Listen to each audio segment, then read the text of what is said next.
நம்ம இதுவரைக்கும் எந்த சர்மன் டைட்டில் நம்ம பார்த்துட்டு இருக்கோங்கிற ஞாபகம் இருக்குதா? போட்டாங்க, உத்தமத்தில் உறுதி, ஃபர்ம் அண்ட் இன்டெகிரிட்டி இல்லையா? ஃபர்ம் அண்ட் இன்டெகிரிட்டி அப்படிங்கிற ஒரு டைட்டில் தான் நம்ம பார்த்துட்டு இருக்கோம். உத்தமத்தில் உறுதி. உத்தமம் அப்படின்னா என்ன? திருப்பி இந்த கேள்வி உங்ககிட்ட அடிக்கடி நான் கேட்டுட்டே இருக்கேன். இந்த சர்மன் முடிகிறது வரைக்கும் உங்ககிட்ட இந்த கேள்வி நான் கேட்டுட்டே இருக்க போறேன். உத்தமம் அப்படின்னா என்ன? சுத்தமா இருக்கணும். உத்தம்னா சுத்தமா இருக்கணும். ஓகே, வேற ஏதாச்சும் இதுக்கு எக்ஸாம்பிள் சொல்ல வரீங்களா? ஏதாச்சும் எக்ஸ்பிளனேஷன் இருக்கா? சுத்தமும் செயலும் ஒன்னா இருக்கணும். Intentions and actions R same. வேற? ஓகே, இந்த உத்தமம் அப்படிங்கறது ஒரு குயிக்கா ஒரு வசனத்தை நம்ம வாசிக்க போறோம். நீதிமொழிகள் 10வது அதிகாரம் 9வது வசனம். எல்லாம் சேர்ந்து நம்ம வாசிப்போம். நீதிமொழிகள் Proverbs chapter 10 and verse 9. எல்லாம் சேர்ந்து வாசிப்போமா? எடுத்துட்டீங்களா எல்லாரும்? வேதத்தை எடுத்துக்கொள்வோம். நீதிமொழிகள் 10வது அதிகாரம் 9வது வசனம். நிறைய உத்தமத்தை பத்தி இருக்கு. ஆனா இந்த வசனத்தை தேவன் எனக்கு ஞாபகப்படுத்தினார். இந்த வசனத்தை நம்ம வாசிட்டு நம்ம இன்னைக்கு செய்திக்குள்ளா கடந்து போறோம். கரெக்டா 10 மணிக்கு நீங்க ஸ்டார்ட் பண்ணிருக்கோம். we are running on time. so தேவனுக்கு மகிமை உண்டாகட்டும். எல்லாம் எடுத்துட்டீங்களா? வாசிப்போம். உத்தமமாய் நடக்கிறவன் பத்திரமாய் நடக்கிறான், கோணலான வழிகளில் நடக்கிறவனோ கண்டுபிடிக்கப்படுவான். இதை இங்கிலீஷ்ல நம்ம வாசிச்சோம் அப்படின்னா, he that walked uprightly walked surely, but he that perverts his ways shall be known.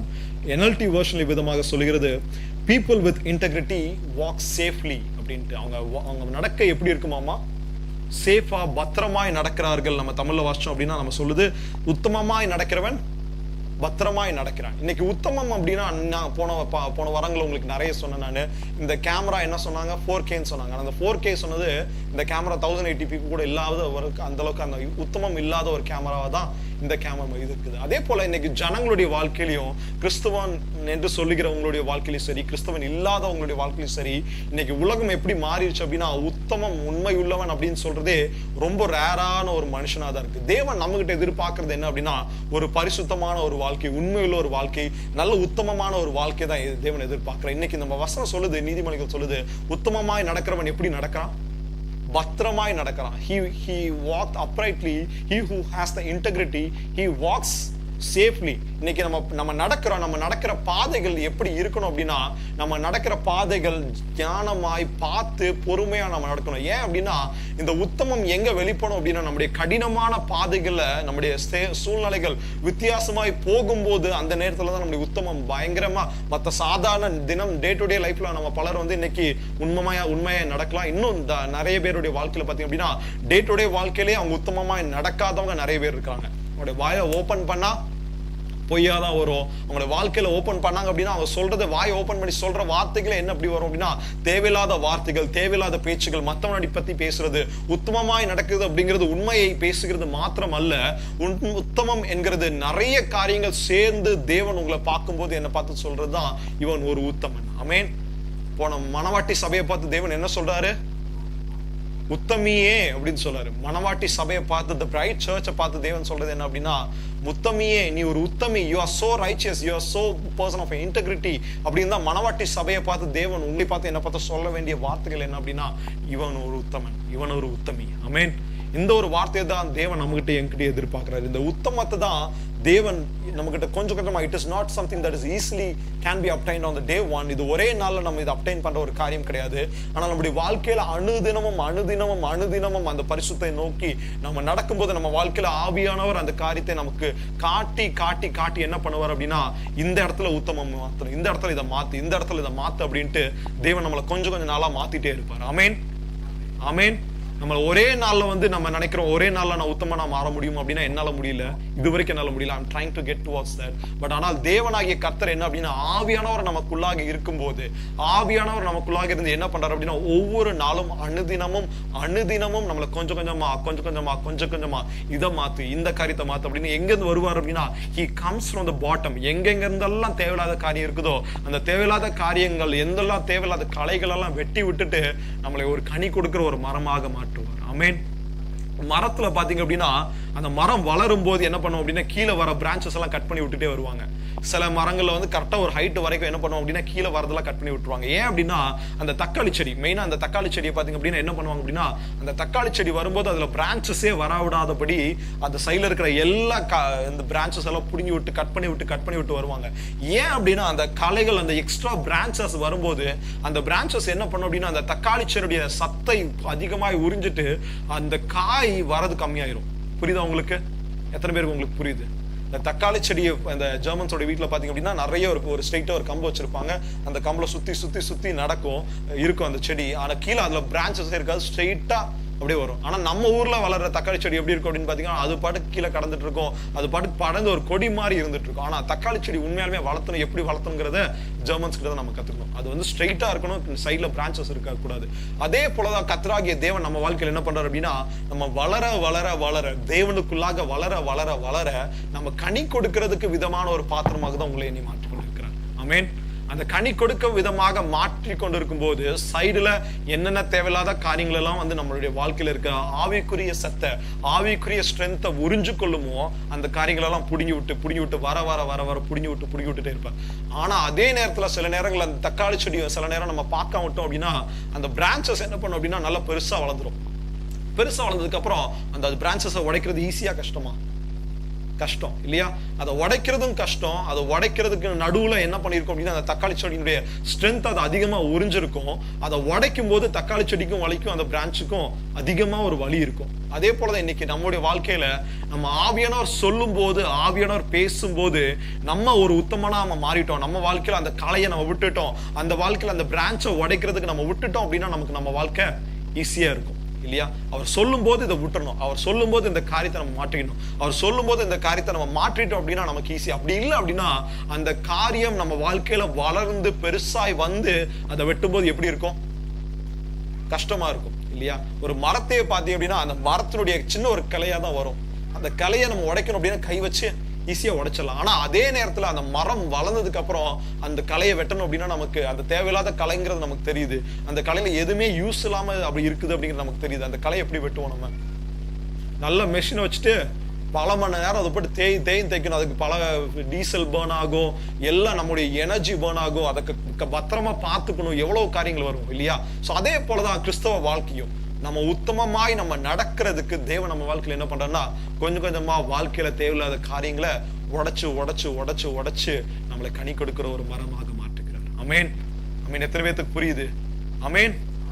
நம்மளை கொஞ்சம் கொஞ்சமா நம்ம வாழ்க்கையில தேவையில்லாத காரியங்களை உடைச்சு தேவன் உங்களை என்னை எதற்கு நேராக நடத்துறாரு அப்படின்னா உத்தமனே உத்தமியே என்று அழைக்கும்படியான அந்த அழைப்புக்கு நேராக தான் தேவன் உங்களை என்னை நடத்தி கொண்டிருக்கிறார். ஹல்லேலூயா, ஹல்லேலூயா. எத்தனை பேருக்கு புரியுது உத்தமம் அப்படின்னா என்னன்ட்டு? ஆமென். உத்தமம் அப்படின்னா தேவனுக்கு பிரியமான ஒரு விதத்துல தேவன் நம்ம கிட்ட சொல்லுகிற ஒரு காரியத்தை உண்மையாய் உத்தமமாய் அதுல கொஞ்சம் கூட பிசிறு இல்லாம நடக்கிறது தான் ஒரு உத்தமனுடைய வாழ்க்கை. ஆமென், ஆமென், ஆமென். நம்ம யோபு பழைய எக்ஸாம்பிள்ஸ் நம்ம வேதத்திலிருந்து நம்ம பார்க்கலாம், பலருடைய காரியங்களை பார்க்கலாம். ஆனால் தேவன் மணவாட்டி சபை கிட்ட சொல்லுது அப்படின்னா நீ உத்தமியே, நீ உறுதியா இரு, நீ உன்னுடைய உத்தமத்துல நீ உறுதியா இரு. ஆமென், ஆமென். என் கண்மலையானவரே, என்னை காக்கும் தெய்வன் நீரே. என் கண்மலையானவரே, என்னை காக்கும் தெய்வம் நீரே. வல்லமை மாட்சிமை நிறைந்தவரே, மகிமைக்கு பாத்திரரே. வல்லமை மாட்சிமை நிறைந்தவரே, மகிமைக்கு பாத்திரரே. எந்தன் கண்மலையானவரே, என்னை காக்கும் தெய்வம் நீரே. அப்படியே கண்களை மூடி வல்லமை மாட்சிமை நிறைந்தவரே, மகிமைக்கு பாத்திரரே. வல்லமை மாட்சிமை நிறைந்தவரே, மகிமைக்கு பாத்திரரே. அப்பா ராஜா, எங்கள் கண்மலையாகிய கிறிஸ்துவின் இடத்துல ராஜா, எங்கள் தேவனாகிய கர்த்தர் இடத்துல தகப்பனே சப்பா ராஜா, எங்களுடைய வாழ்க்கையை நாங்க விட்டு கொடுக்கிறோம் ராஜா. அப்பா தேவனாகிய கர்த்தர் தகப்பனே சப்பா, எங்க வாழ்க்கையில கண்மலையாகிய கிறிஸ்து தகப்பனே சப்பா ராஜா. அப்பா எங்க வாழ்க்கையில இருக்கிற எல்லா காரியங்களையும் நீங்க உடைத்து எங்களை உத்தமியே என்று நீங்க அழைக்கும் வண்ணமாக எங்களை மாற்றுவீராக நாங்க செபிக்கிறோம் தகப்பனே சப்பா ராஜா. ஸ்தோத்திரம் ராஜா. இந்த உத்தமத்துல நான் சில காரியங்களை இன்னைக்கு உங்க முன்னாடி வைக்க விரும்புறேன். முதலாவது, இந்த உத்தமத்துக்கு, இந்த உத்தமனுக்கு உத்தமி என்று நம்ம அழைக்கப்படுகிறதுக்கு தேவை என்ன அப்படின்னா, ஒரு மனுஷனுக்கு நம்முடைய வார்த்தைகளும் நம்முடைய செயலும் என்னவா இருக்கணும்? சரியாக இருக்கணும். புரியுதா உங்களுக்கு? ஃபர்ஸ்ட் இந்த உத்தமன் என்று நம்ம ஃபர்ம் அண்ட் இன்டெகிரிட்டி, அது உத்தமத்துல உறுதியாய் நம்ம இருக்கிறதுக்கான முதல் டாஸ்க் என்ன அப்படின்னு பாத்தீங்க அப்படின்னா, நம்முடைய வாயின் வார்த்தைகளும் நம்முடைய செயலும் ஒன்னா இருக்கணும். புரியுதா உங்களுக்கு?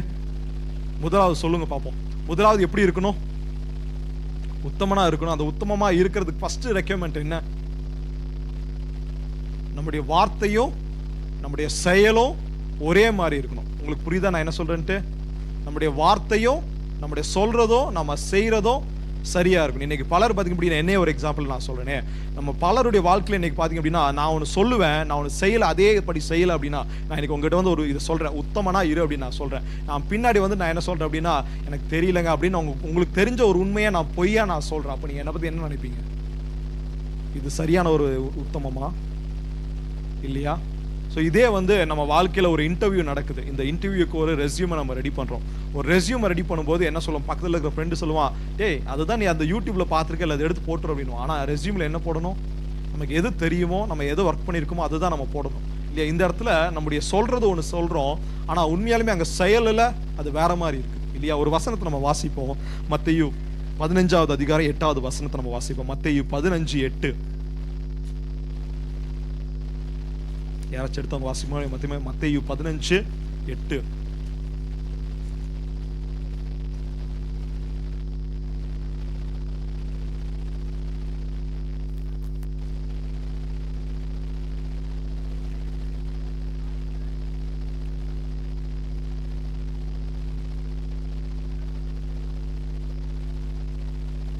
இந்த வசனத்தை சேர்ந்து வாசிப்போமா? இந்த ஜனங்கள் தங்கள் வாயினால் என்னிடத்தில் சேர்ந்து தங்கள் உதடுகளினால் என்னை கனம் பண்ணுகிறார்கள், அவர்கள் இருதயமோ எனக்கு தூரமாய் விலகி இருக்கிறது. ஆமென். இந்த தேவன் கர்த்தராகிய தேவன் என்ன சொல்றாரு அப்படின்னா, இந்த யூத ஜனங்களை பார்த்து சொல்றாங்க, இவரை எல்லாம் என்ன பண்றாங்க அப்படின்னா, இவங்க எல்லாமே இவங்களுடைய வாயின் வார்த்தைகளினால், இவங்களுடைய உதடுகளினால் என்னை கனம் பண்ணுகிறார்கள், ஆனா அவங்களுடைய இருதயமோ எங்க இருக்குது? தூரமா இருக்கிறது. இன்னைக்கு ஒரு 2 நாளைக்கு முன்னாடி நினைக்கிறேன், வெஸ்லி மேக்ஸ்வெல்னா ஒருத்தரை பத்தி ஒரு சாட்சியை சொன்னார். அந்த சாட்சி என்ன அப்படின்னா, அவர் ஒரு பயங்கர ஒரு நார்த் இந்தியாவில் இருக்கிற ஒரு ஹிந்து ஃபேமிலியை சேர்ந்த ஒரு மனுஷன். அந்த மனுஷன் இப்போ ஊழியக்காரராக சவுத் ஆப்பிரிக்காவில் இருக்காரு. அவருடைய வாழ்க்கை எப்படி இருக்குமானால், அவர் பயங்கர ஒரு ரவுடித்தனம், நிறைய கொள்ளையில இருப்பாங்களாமா. அவங்க வாழ்க்கையை அவங்க வீட்டில் வந்து ஆடு மாடு கோழி எல்லாம் வளர்த்துவாங்களாமா. பக்கத்து வீட்டில் ஒரு கிறிஸ்தவங்க இருக்காங்க. இந்த பக்கத்து வீட்டில் இருக்கிற கிறிஸ்தவங்களுடைய வாழ்க்கையில் என்ன பண்ணுவாங்களாமா, அவங்க வீட்டில் என்ன பண்ணுவாங்களாமா, ஆடு மாடு கோழி எல்லாம் வளர்த்துவாங்களாமா. இந்த வீட்டில் வந்து யாராச்சும் விருந்தினர் வந்துட்டாங்கன்னா அவங்க என்ன பண்ணுவாங்களாமா, நீங்களா என்ன பண்ணுவீங்க? உங்க வீட்டில் கெஸ்ட் வராங்க அப்படின்னா கடையில் போய் வாங்க. வீட்டில் ஆடு மாடு கோழி இருந்துச்சு அப்படின்னா என்ன பண்ணுவீங்க? கட் பண்ணிடுவோம். இவர் என்ன பண்ணுவாராமா, அவங்க வீட்டில் இருக்கிற கோழியை கட் பண்ண மாட்டாராமா, பக்கத்து வீட்டில் இருக்கிற கோழியை பிடிச்சி அங்க இருக்கிறத கட் பண்ணுவாராமா. அங்க பக்கத்து வீட்டில் இருக்கிறது யார் அப்படின்னா ஒரு கிறிஸ்தவ குடும்பம். ஸோ அவங்க உண்மையாலுமே உண்மையான ஒரு கிறிஸ்தவ குடும்பம். அந்த கிறிஸ்தவ குடும்பத்தில் இருக்க ஏதோ என்ன ஈஸியாக வருதோ அதை தூக்கி எடுத்து கட் பண்ணி அவங்க குழம்பு வச்சு அவங்க சாப்பிடுவாங்க. இதுதான் இந்த மனுஷன் பண்ணிட்டு. இது வந்து என்னதான் பண்ணினாலும் அந்த கிறிஸ்தவ குடும்பம் என்ன பண்ணுவாங்களாமா, அந்த குடும்பம் எப்போ பார்த்தாலும் இவங்களை பார்த்தாலும் நல்லா சந்தோஷமா பார்த்து விசாரிச்சு ரொம்ப வருஷமா இது போயிட்டே இருந்திருக்குது. ஒரு காரியத்தில் இவங்க என்ன பண்ணாங்க, இந்த மனுஷங்க ஏன் அப்படி இருக்கிறாங்க அப்படின்ட்டு சில காரியங்கள் அவங்களுக்குள்ளாக இன்னும் அதிகமாக ஆராயும் போது அவங்களுக்கு புரிஞ்சுது, இவங்க கிறிஸ்தவர்கள், இவங்க வந்து நம்ம என்ன பண்ணினாலும் அவங்க சகித்து கொள்றாங்க, அவங்க உண்மையாலுமே தேவனுடைய வார்த்தையை கேட்கிறபடி அவங்க இருக்கிறாங்க அப்படின்ட்டு அவங்களுடைய வாழ்க்கை இன்னும் ஆழமா அறிஞ்சு அவங்க புரிஞ்சு கொண்டது மூலியமா அவர் என்ன பண்ணாரு, அதுக்கப்புறம் அவங்களுடைய வாழ்க்கையை அப்படியே கிறிஸ்துவுக்கு என்று விட்டு கொடுத்து, அது வரைக்கும் ரவுடியா தேவையில்லாத கொள்ளைன்னு இருந்த அந்த ஜனங்கள் அதுக்கப்புறம் என்ன பண்ணாங்க அப்படின்னா, அந்த ஒரு சாட்சி சிம்பிள் என்ன அப்படின்னா, உங்க கேட்ட தேவனுடைய வார்த்தையின் மூலியமாக அவங்க லைஃப்ல அப்படியே அப்ளை பண்ணாங்க. புரியுதா உங்களுக்கு? அவங்க தேவனுடைய சபைக்கு போய் வேதத்தை வாசித்து அங்க கேட்கிற வார்த்தைகளை அவங்க அப்படியே அப்ளை பண்ணது நிமித்தமா அவங்க ஒண்ணுமே பண்ணல, அவங்க வாழ்க்கையில தனித்துவமா அவங்க அதை அப்ளை பண்ணாங்க. அப்ளை பண்ண காரியம் அவங்களுடைய வாழ்க்கையில மாத்திரம் இல்லாம பக்கத்துல இருக்கிற வீட்டினுடைய வாழ்க்கையிலையும் அவங்களுடைய ஒரு மனுஷனை, உலகத்துல இருக்கிற ஒரு மனுஷனே கிறிஸ்துவுக்கு நேராக நடத்தி வந்துருச்சு. ஆமென். இதுதான் தேவன் உங்ககிட்ட எங்கிட்ட எதிர்பார்க்கிறார். நம்முடைய வாயின் வார்த்தைகளும் நம்ம கேட்கிற வார்த்தைகளும் நம்முடைய செய்கிற செயல்களும் என்னவா இருக்கணும் அப்படின்னா, இட் ஷுட் பி ஈக்குவல். நம்ம பேசுகிற வார்த்தை ஒண்ணு, நம்ம செய்கிறது ஒண்ணு இருந்துச்சு அப்படின்னா தேவன் அதை வெறுக்கிற ஒரு ஜனமா வெறுக்கிறார். அந்த காரியத்தை நம்ம போய் பேசுகிறவர்கள் என்ன பண்ணார் அப்படின்னா கர்த்தராகிய தேவன் வெறுக்கிறார் அப்படின்னு நம்ம வாசிக்கிறோம். He hates the one who lies அது நம்ம முகமா இருந்தாலும் சரி, பின்னாடி இருந்தாலும் சரி, நம்ம எவ்விதமான இருந்தாலும் சரி, நம்ம ஒரு மனுஷன்கிட்ட நம்முடைய செயலில் ஒண்ணு, நம்ம பேசுறதுல ஒண்ணு, நம்ம செயலில் ஒண்ணு அப்படின்னு இருப்போமானால் அது உண்மையாலுமே தேவன் இருக்கிறார். ஒரு உலகத்துல நீங்க பாத்தீங்க அப்படின்னா, இன்னைக்கு ஒருத்தர்கிட்ட நான் எட்வின் அண்ணா கிட்ட நான் சொல்றேன்னு வச்சுப்போம், ஒரு எக்ஸாம்பிளுக்கு எட்வின் அண்ணா கிட்ட நான் சொல்றேன், அண்ணா உங்களுக்கு நான் இந்த நன்மையை நான் செய்யறேன் அப்படின்ட்டு பேசும்போது நான் சொல்லிட்டேன், இதை நான் உங்களுக்கு பண்றேனா அப்படின்ட்டு. ஆனால் திருப்பி நான் வந்து பின்னாடி போயிட்டு நான் என்ன பண்றேன் அப்படின்னா, அவர் கேட்கும்போது நான் சொன்ன நன்மையை அவர் எங்கிட்ட திருப்பி கேட்கிறார், இந்த மாதிரி சொன்னீங்களே எனக்கு அதை பண்ண முடியுமா அப்படின்னு கேட்கும்போது அந்த இடத்துல இல்லை நான் பண்ண முடியாது அப்படின்ட்டு நான் அந்த ஒரு ரீசன் சொல்லுவோமானால் அந்த இடத்துல என்னுடைய words and action it is not equal.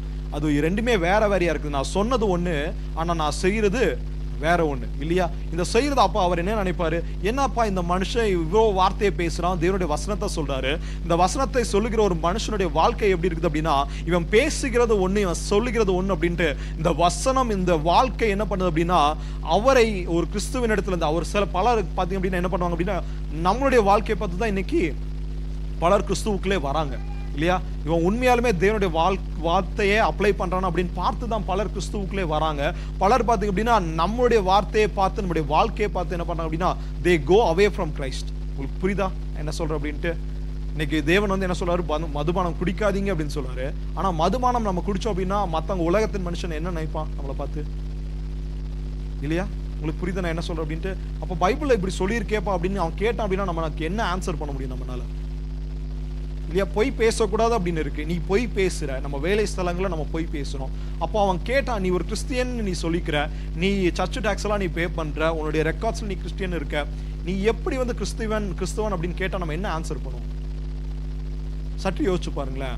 தேவன் நம்ம கிட்ட விரும்புறது என்ன அப்படின்னா, நம்முடைய வாயின் வார்த்தைகளும் நம்முடைய செயலும் ஒரே மாதிரி இருக்கணும். ஒரு வசனத்தை நம்ம வாசிப்போம், நீதிமொழிகள் 12வது அதிகாரம் 22வது வசனத்தை வாசிப்போம். நீதிமொழிகள் 12:22.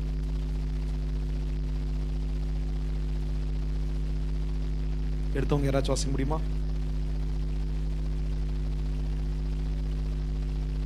ஆமென். பொய் உதடுகள் கர்த்தருக்கு அருவருப்பானவைகள். அவருக்கு இது அருவருப்பான ஒரு காரியமா இருக்குது. இவர் இதை எப்படி பார்க்கிறார் அப்படின்னா, it is abomination in front of the Lord's eyes. தேவனுடைய கண்களுக்கு முன்பாக இது ஒரு அருவருப்பான ஒரு காரியமா இருக்குது. அருவருப்பு, இந்த அப்டாமினேஷன் பார்த்தீங்க அப்படின்னா நம்ம வேதத்துல பல இடத்துல பார்க்கலாம். இந்த ஒரு காரியம், இந்த அப்டாமினேஷன் அப்படிங்கிறது, it is also the same word that is used when we worship an idol. Abomination, sorry, abomination. இந்த abomination அப்படிங்கிறது, இந்த அருவருப்பு அப்படிங்கிறது, நம்ம ஒரு விக்கிரகத்தை நம்ம வழிபடுறோம். நம்ம தேவனை கர்த்தரை தெய்வமாக நம்ம கொண்டிருக்கிற ஒரு ஜனம் இன்னொரு விக்கிரகத்தை போய் வழிபடும் போது தேவன் என்ன வார்த்தை யூஸ் பண்றாரு அப்படின்னா, இதே அருவருப்பு, இதே abomination அப்படிங்கிற வார்த்தையை தான் தேவன் யூஸ் பண்றாரு. சத்து யோசிச்சு பாருங்களேன். நம்ம பொய் சொல்றதும், நம்ம வந்து இப்போ வாழ்க்கையை வாழ்றது வேற மாதிரி ஒரு வாழ்க்கையை வாழ்றதும் தேவன் அதை எப்படி பார்க்கிறாரு? எப்படி பார்க்கிறாரு? அதை ஒரு அருவருப்பா பார்க்கிறது. சீ, நீ எல்லாம் ஒரு மனுஷனா, நீ எல்லாம் ஒரு கிறிஸ்துவனா, நீ எல்லாம் என்ன தேவனா கொண்ட ஒரு ஜனமாக நீ இருக்கிற, ஆனா நீ உன்னுடைய வாழ்க்கை எப்படி இருக்குது அப்படின்னா அப்படியே வித்தியாசமா இருக்குது. நீ தேவனுடைய பிள்ளை என்று சொல்லுகிற ஒருடைய வாழ்க்கை வித்தியாசமா இருக்குது. நீ சொல்றது ஒண்ணு, நீ செய்யறது வேற ஒண்ணா இருக்குது. Is this what Christianity is about? சற்று யோசிச்சு பாருங்களேன். இன்னைக்கு பலருடைய வாழ்க்கை அப்படியே வேற மாதிரி. நம்ம சொல்றோம், உனக்கு 2 மனைவி இருக்கக்கூடாது. நான் இன்னைக்கு தாழ்மையா நான் சொல்றேன், ஒரு 2 மனைவி இருக்கக்கூடாது. வேதமே தெளிவா சொல்லுகிறது உனக்கு ஒரு மனைவி தான் இருக்கணும் அப்படின்ட்டு. ஆனா இன்னைக்கு பல கிறிஸ்தவர்களுடைய ஊழியக்காரங்களுடைய வாழ்க்கை மாறி போகும்போது அவர்கள் பலரை யாரெல்லாம் அவங்க மூலியமாக தேவனுக்குள்ளாக கொண்டு வந்தாங்களோ அந்த ஒரே ஒரு மனுஷனுடைய வழி விலகுதல்னால எத்தனையோ ஆயிரக்கணக்கான ஜனங்கள் வித்தியாசமா வழியில போறது நம்ம பார்க்கிறோம். எத்தனையோ பேர் இவெல்லாம் கிறிஸ்தவனா, இத்தனை நாள் நல்லா இருந்தானே, இத்தனை நாள் இப்படி இருந்தானே அப்படின்ட்டு உண்மையாலுமே நான் சொல்றேன் எத்தனையோ வாலிபர்களை தேவனுக்குள்ளாக நடத்தின, எத்தனையோ கிறிஸ்துவை இல்லாத ஜனங்களை கிறிஸ்துவுக்கு நேராக நடத்தின ஊழியக்காரர்கள் அவங்க சொல்லும் அவங்களுடைய செயலும் வேறையாக இருக்கும்போது அந்த நேரத்துல என்ன நடக்குது அப்படின்னா, ஆயிரக்கணக்கான ஜனங்கள், சில நேரங்கள்ல லட்சக்கணக்கான ஜனங்கள் தேவனை விட்டு பின்மாற்றத்துல போறாங்க. அவங்க தனித்தனமா, அவங்க பர்சனலா சீக்கிரட்டா அவங்க கிறிஸ்துவனா இருந்திருப்பாங்க. அதுக்கு மேல அவங்க என்ன பண்ணுவாங்க அப்படின்னா, இதுக்கு மேல நான் கிறிஸ்துவனா இருந்து என்ன பிரயோஜனம்? இவனே எப்படி இருக்கான்? he is a pastor, he is a preacher, he is a evangelist, he is a apostolist. ஆனா எல்லாவற்றையும் பண்ணிட்டு இன்னைக்கு அவங்களுடைய வாழ்க்கை அப்படியே மாறி போகும்போது they deviate from Christ. அதுக்கு நம்ம எந்த ஒரு நேரத்திலையும் வந்து நம்ம அதுக்கு ஒரு ரீசனா ஆயிரவே கூடாது. புரியுதா உங்களுக்கு? நம்முடைய செயலும் நம்முடைய வார்த்தை செயலும் ஒன்றாக இருக்கும்போது தான் நம்முடைய வாழ்க்கையும் தேவனுக்கு நேராக நடக்கும். நம்மளும் உத்தமமா இருப்போம். அதே போல தேவனுக்கு நேராக ஜனங்களையும் நடத்த முடியும். அந்த ஜனங்களுக்கு முன்பாக நம்ம சொல்ல முடியும், நான் ஒரு கிறிஸ்தவன், because I follow the word and I apply the word in the life. நான் தேவனுடைய வார்த்தையை நான் கேட்கிறேன், அந்த கேட்கிற வார்த்தையை நான் என்னுடைய வாழ்க்கையை நான் அப்ளை பண்றேன் அப்படின்ட்டு நம்ம சொல்லும் போது தான் மற்றவங்களுடைய வாழ்க்கையில சொல்ல முடியும், yes I am also a Christian. Amen, amen. இன்னும் இங்கே டிஸ்ட்ராக்ஷன் இருக்கு, பட் அதை விடுங்க. நம்ம குழந்தைங்க, அவங்க குழந்தைங்க, அப்படி குழந்தைகளை விட்டுருவோம் நம்ம. ஆமென். ஸோ நம்ம தேவன் நம்மகிட்ட விரும்புறது என்ன அப்படின்னா, நம்முடைய செயலும் நம்முடைய வார்த்தையும் நம்முடைய செயலும் முதலாவது என்னவா இருக்கணும்? சரிசமமா இருக்கணும். ஆமென். முதலாவது என்னவா இருக்கணும்? எது சரிசமமா இருக்கணும்? நம்முடைய வார்த்தையும் செயலும் சரிசமமா இருக்கணும். ரெண்டாவது, நம்முடைய வார்த்தையில் நம்முடைய சொல்லுகிற வாக்குத்தத்தங்களை நம்ம கீப் அப் பண்ணணும். நம்ம இன்னொரு காரியத்தை நம்ம தியானிக்க போறோம். நம்முடைய இன்டென்ஷன்ஸ் அண்ட் ஆக்ஷன்ஸ் என்னவா இருக்கணும் அப்படின்னா சேமா இருக்கணும். நம்முடைய சித்தமும் நம்முடைய விரும்புகிற இருதயத்தின் ஆழத்துல யோசிக்கிற ஒரு காரியமும் நம்முடைய ஆக்ஷன்ஸும் சேமா இருக்கணும். ஒரு வார்த்தையை நம்ம வாசிப்போம். தீத்து 1வது அதிகாரம் 11வது வசனம் 16வது வசனம். தீத்து 1:16. யாராச்சும் எடுத்தவங்க வாசிக்க முடியுமா? Book of Titus chapter 1 and verse 16.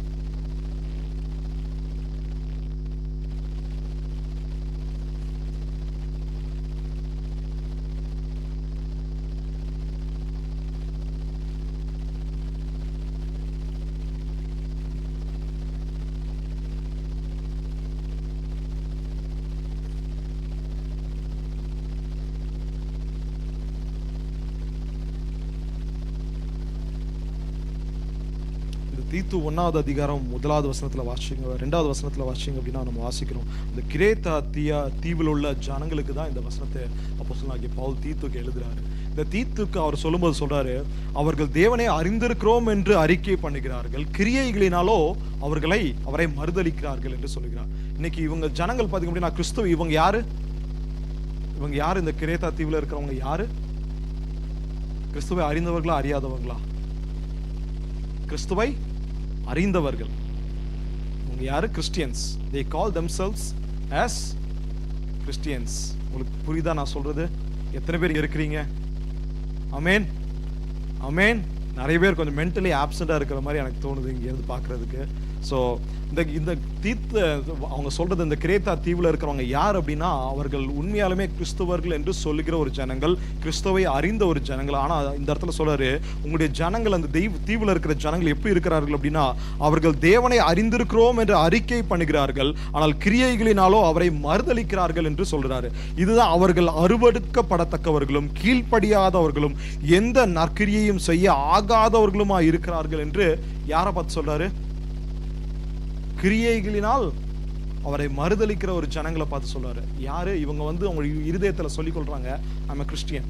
அவங்களுடைய இருதயத்துல அவங்களுடைய இன்டென்ஷன்ஸ் என்ன அப்படின்னா, நானும் ஒரு கிறிஸ்தவன் என்று சொல்லிக் கொள்ளுகிறது தான் அவங்களுடைய இன்டென்ஷன்ஸ். நானும் வெள்ளையா சட்டை போடுறேன் அப்படிங்கிறது தான் அவங்களுடைய இன்டென்ஷன்ஸ். நானும் சபைக்கு போறேங்கிறது ஒரு இன்டென்ஷன். நான் சபைக்கு போகணும், நான் இது பண்ணணும் அப்படிங்கிறது என்னுடைய விருப்பம், என்னுடைய இருதயத்துல இருக்கிற ஒரு காரியம். ஆனா என்னுடைய செயல் எப்படி இருக்குது? செயல்களினால என்ன பண்றாங்க? அவங்க மறுதலிக்கிறாங்க. மறுதலிக்கிறது அப்படின்னா என்ன? நம்ம யோசிக்கிறது ஒண்ணு, ஆனா நம்ம செய்கிறது இன்னொன்னா இருக்கும்போது அது என்ன பண்றது? தேவனை நம்ம மறுதலிக்கிற ஒரு காரியமாக இருக்குது. நம்முடைய இன்டென்ஷன்ஸ், முதலாவது நான் சொன்னேன், நம்முடைய வார்த்தைகளும் நம்முடைய செயலும் என்னவா இருக்கணும்? சரிசமமா இருக்கணும், இல்லையா? இன்னைக்கு என்னோட மனைவி அங்க இருக்கிறாங்க. நான் மனைவி கிட்ட நான் சொல்றேன், ஏமா இந்த வாரம் நான் என்ன பண்றேன், உனக்கு சமைச்சு நான் உன்னை பாத்துக்கிறேன் அப்படின்னு நான் சொல்றேன். அதே நேரத்துல என் மனைவி கிட்ட நான் சொல்லிட்டு, இந்த சண்டே நான் போய் சொல்றேன், இந்த வாரம் ஃபுல்லா நான் சாப்பாடு நான் பாத்துக்கிறேன், இந்த வாரம் ஃபுல்லா நான் பாத்திரம் கழுவுறதை நான் பாத்துக்கிறேன் அப்படின்னு சொல்லிட்டு நான் வீட்டுக்கு போயிட்டு நான் அதை செய்யல அப்படின்னா எப்படி இருக்கும் அவங்களுக்கு? அந்த ஒரு வாரம் போகுது, சரி திங்கக்கிழமை, சரி வேலைக்கு போயிட்டு வராப்புல ரொம்ப டயர்டா இருக்கிறாப்புல, ஓகே. செவ்வாய்க்கிழமை போகுது, நான் அதை செய்யல, என் மனைவி என்ன நினைப்பாங்க? உள்ள நினைச்சிட்டே இருப்பாங்க, இவன் எதுக்கு சொன்னா, இவன் இப்ப எதுக்கு செய்யாம இருக்கிறான் அப்படின்ட்டு. அடுத்தது புதன்கிழமை வருது, இது எதுக்கு சொல்லுவானே, இது எதுக்கு செய்யாம இருப்பானே அப்படின்னு. இதுக்கப்புறம் வியாழக்கிழமை வரும், இதை சொல்றதுக்கு சொல்லாமே இருந்திருக்கலாம், நீ எதுக்கு தான் அப்போ வேஸ்டா சொன்னியோ.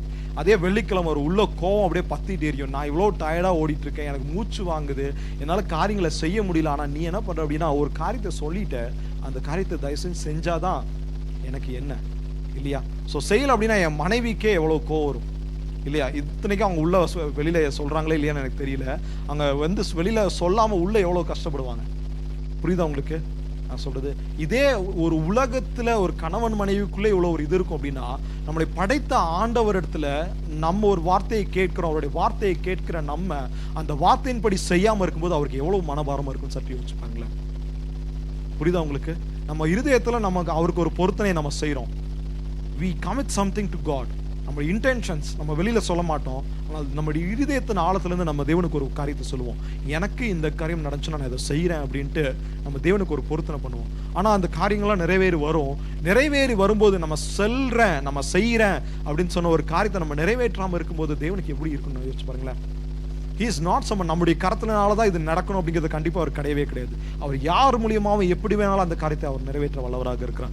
சவுல் இல்லைன்னா தாவீது ஆல்டர்னேட் ரெடியாகி வந்துட்டே இருக்கும். நமக்கு எப்பவுமே ஒரு ஆல்டர்னேட் ரெடியாகவே இருந்துட்டு இருக்கும். நீங்கள் எப்பவுமே நான் நினைக்கலாம், என்னை வச்சு நான் சொல்கிறேன், நான் இந்த இடத்துல நான் விழுறேன் அப்படின்னா, இந்த ஊழியத்தில் நான் தவறி போகிறேன் அப்படின்னா எனக்கு ஒரு ஆல்டர்னேட் பின்னாடி தேவன் ரெடி பண்ணிட்டு கொண்டு வந்துட்டே இருப்பார். எப்போ இவனை தள்ளலாம், எப்போ அந்த காரியத்தை அடுத்த ஆளில் ஏற்றலாம் அப்படிங்கிறது தேவனுக்கு சரியாக தெரியும். ஏன் அப்படின்னா அவர் சொல்லுவார், எப்பா இதை மாற்று, இந்த காரியத்தை மாற்று, இந்த காரியம் உன்னுடைய வாழ்க்கையில் ஒரு பிழையாக இருக்கிறது, இந்த காரியம் உன் வாழ்க்கையில் ஒரு அருவருப்பாக இருக்குது, இந்த காரியம் உன் வாழ்க்கையில் தேவையில்லாத ஒரு காரியமாக இருக்குது, இதை மாற்றுன்னு சொல்லிட்டே இருப்பார். அவர் 7,000 முறை கூட சொல்லுவார். சொல்லி அதை மாற்றலை, அதுக்கு நம்ம கீழ் படியல அப்படின்னா he will then execute his plan. அவர் தாவீதை அபிஷேகம் பண்ணிடுவார்.